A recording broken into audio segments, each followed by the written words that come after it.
Tu rêves d'être un super papa auprès de ton fils, tu voudrais qu'il t'écoute et qu'il te trouve génial. Oui, moi aussi, mais être papa, ce n'est pas si facile que ça. On oscille entre différents rôles, celui du guide, qui aimerait montrer le bon chemin à son enfant, celui du chef autoritaire qui veut qu'on obéisse exactement à ce qu'il dit, et parfois celui du super copain qui aimerait juste jouer un petit peu avec son fils. Dans cette vidéo, je voudrais te donner des conseils et des astuces pour renforcer ta relation avec ton fils, car la relation père-fils a une énorme influence sur la façon dont ton fils verra le monde et traitera les gens plus tard. Allez, on embarque juste après ça.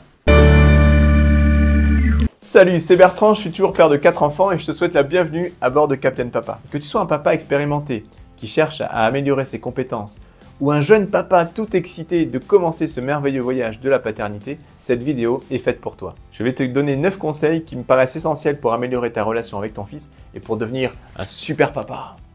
Mais avant, je vais te demander de t'abonner en cliquant juste ici, ce qui me permettra de développer cette chaîne Captain Papa. La première chose à retenir pour être un super papa, c'est de tenir ses promesses.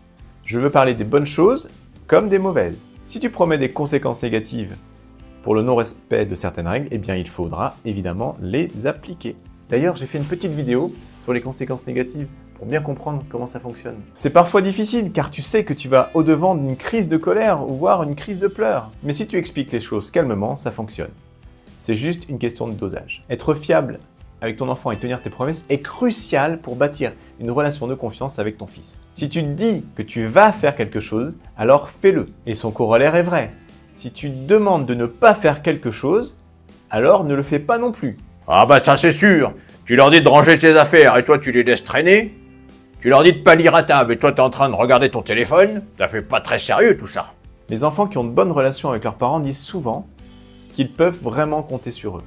Et c'est ça en fait, tenir ses promesses. C'est que ton enfant soit sûr que même plus tard, il puisse toujours compter sur toi.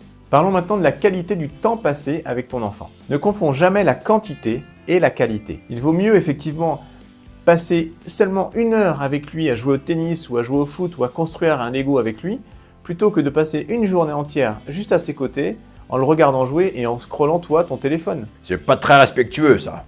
Il faut que tu sois donc présent physiquement, mentalement et émotionnellement. Engage-toi vraiment avec ton enfant en mettant de côté toutes les distractions et notamment ton téléphone portable, qui est là ton pire ennemi dans ta relation père-fils. Ce sont évidemment ces moments de qualité que tu passes avec lui qui vont désamorcer les possibles conflits futurs que tu aurais avec lui, car il sait désormais qu'il compte vraiment pour toi.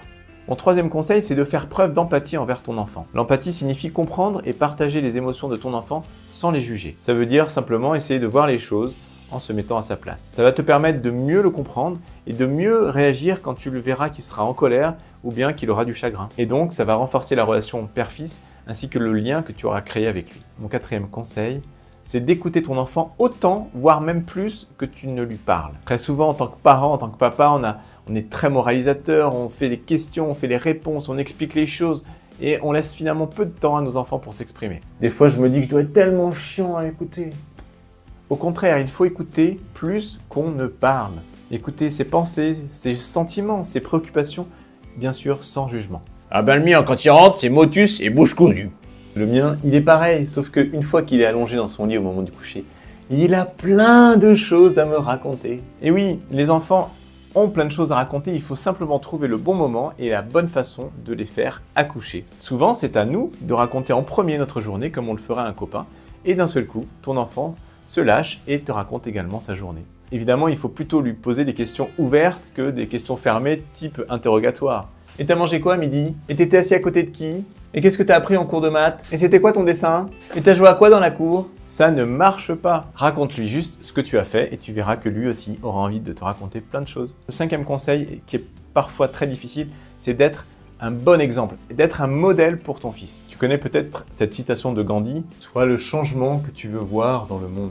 Eh bien, on pourrait dire la même chose avec les enfants. Sois le comportement que tu veux que tes enfants adoptent. Si tu cries à la maison, tes enfants vont crier. Si tu es amical et que tu invites régulièrement des amis à la maison, tes enfants vont développer des compétences sociales évidentes. Sois donc la personne que tu veux qu'ils deviennent. Et finalement, retiens que tes actions vaudront bien plus que tes mots. On arrive déjà à la moitié de cette vidéo. Si ça t'intéresse, n'oublie pas de me laisser un petit commentaire sur les différents conseils que je te donne. Le 6e conseil, c'est de montrer de l'amour et de l'affection régulièrement. Les câlins, les bisous, les caresses renforcent évidemment cette relation père-fils de manière très forte. Parce que toutes ces attentions permettent de remplir le réservoir émotionnel de ton enfant. Or, un réservoir émotionnel bien rempli permettra à ton enfant de mieux gérer sa journée, de mieux gérer ses émotions, les difficultés qu'il rencontre à l'école, de plus avoir confiance en lui et de mieux s'estimer. Les câlins ont également un avantage chimique. Ils génèrent une hormone qu'on appelle l'ocytocine et qui lui permet de le calmer et de lui donner une sensation de bien-être.